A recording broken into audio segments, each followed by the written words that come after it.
Hello, my name is Matt and welcome to Doghead Tech, and the first in a series of videos where we try and bring faulty gaming equipment back from the dead, starting hopefully with this copy of Pokémon LeafGreen. So let's get this open, and it is just one tri-screw in the back.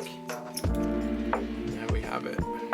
Don't know if that will come up on camera. Let me see if I can give you a better view of that. Around here we've kind of got some evidence of some water staining. There is a long pressure mark where the plastic of the cartridge is worn through, so there may be some broken traces on there. Tell you what, actually, before I do any repair work on this, let me get it into the console and I'll show you that it's just not recognising it at all.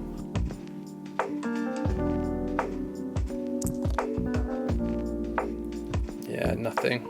Take it out and reinsert it.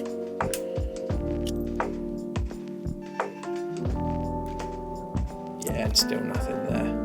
So it's dead. It's junk in its current state. So as you can see, that rub has created quite a bit of damage across the whole length of that car. I mean, it's a well-loved cartridge, that's for sure. See where the solder mask around here is bubbled up around here, and that's right at the base of this IC, so there could be a little bit of liquid damage underneath here, maybe. It doesn't seem too bad though.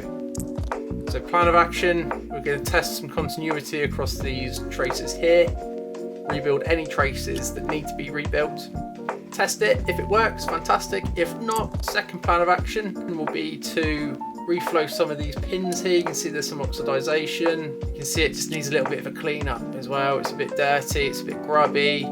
Pins are looking pretty rough as well. You can see that someone's worked on this before. First things first, starting at the far left, let's scratch away some of this solder mask and see what we're dealing with. You can see the depth of this scratch, of this ridge that's been created. These smaller traces, these guys here, these are the ones that will break. A little bit of IPA. Clean this off. Those first two traces that we've had a look at seem to be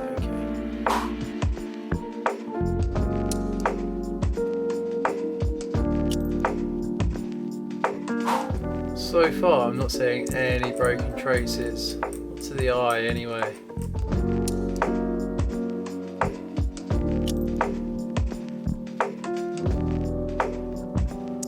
So I mean, if we're looking at all of these, they look pretty good. We've got maybe, I need a little bit of a look at, but I think he's okay. Or is it? I'm going to rough up this fire a little bit, because that will probably be my first test point, I think. What else have we got here? So everything else, in my opinion, yeah, that looks okay. Doesn't look great, but it looks okay. In regards to actually the traces being intact, they don't actually look too bad. I am just going to check this guy out. This is going to be my first port of call, because I think that's gone. Right, so off camera I'm just setting my multimeter up to continuity test. We want to go from this pad down here, and we need to go up to this via up here, and we have nothing. Straight off, we've got nothing. Let's try and get it all in one shot here. That down on there, this lead to this via, nothing. I reckon the brake's here. So technically speaking, if I put my lead here, there we go. We've got continuity. Nothing there, continuity there. There's the brake. Tell you what, before we go on and repair this trace, I'm just going to test the rest of these connections just to make sure that everything's okay. So if we pop our lead into here, that's fine. That one's fine.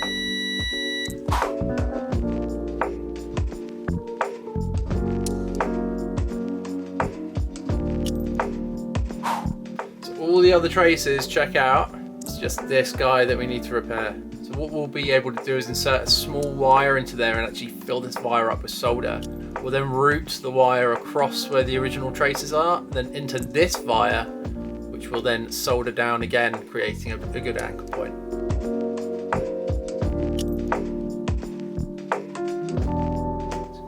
slide that through, bend it on the other side. Just for aesthetics, I do like to try follow the original track. What we could actually do here now is tack this into place. So there goes our flux.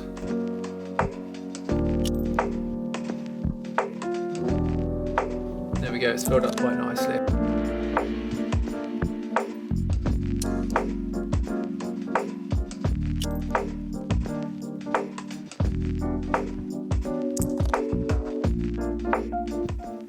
We'll just cut this down to size. There we go. There we go. We can see that wire just poking through the bottom there.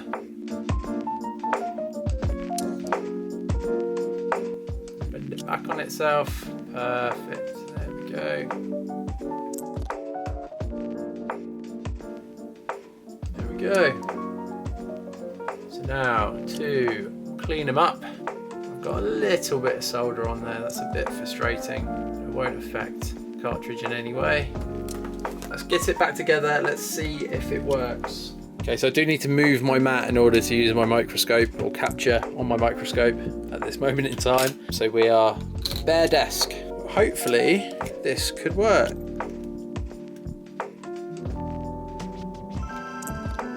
And we've got a picture. We're in.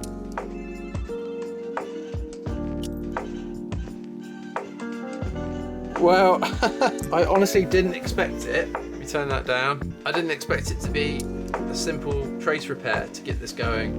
We need to finish the job, so I need to move this mat back over. We'll get some solder mask on it, make it a bit more bulletproof. What I'm tempted to do as well is just do a simple, small little reflow on the IC, because we did identify some oxidization, so we do need to get that cleaned off. I need to get a label for it on order as well. Hopefully that will come relatively quickly, and then I think we can call this fixed.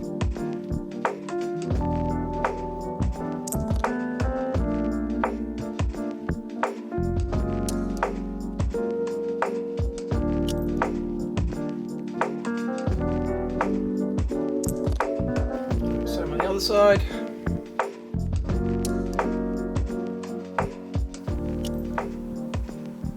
Too much. Come back for that.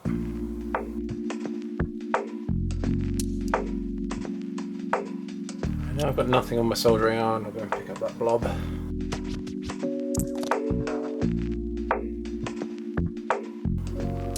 Tell you what, I'll come back with a hotter iron.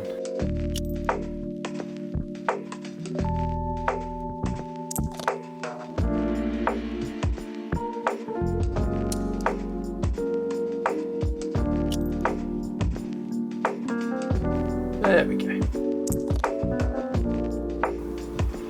we go, we're able to get a bit more heat into these now.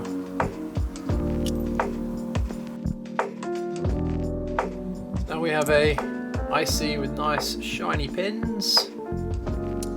Actually for this, use the pokey bit on a screwdriver set.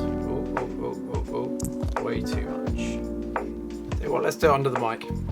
All I'm doing, pushing this over any exposed copper. I think it's good practice to pull corroded solder mask off, but I'm just going to drop this over the top here. That shouldn't do any harm.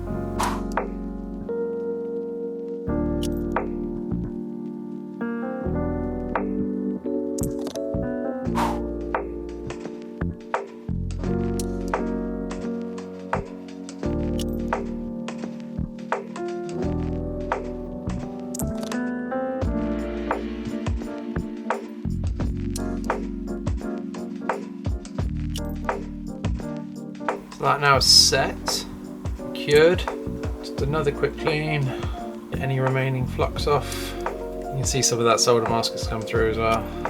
So I have now got a label ordered for this. I'll do a little short or something just to finish this off, but we'll give this a little bit of a clean because it's a bit scummy.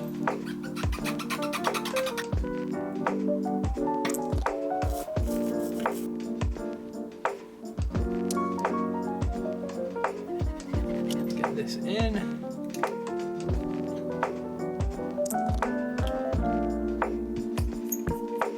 And that for the time being is that.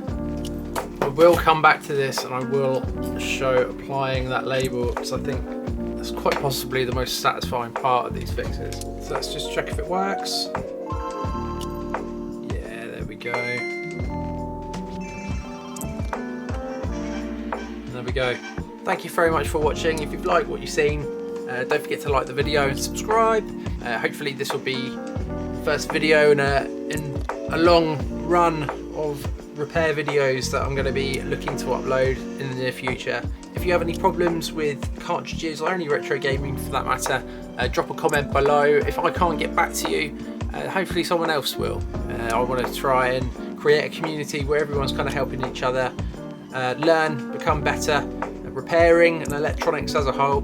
So don't be shy, drop a comment below, and hopefully see you again soon. Bye bye.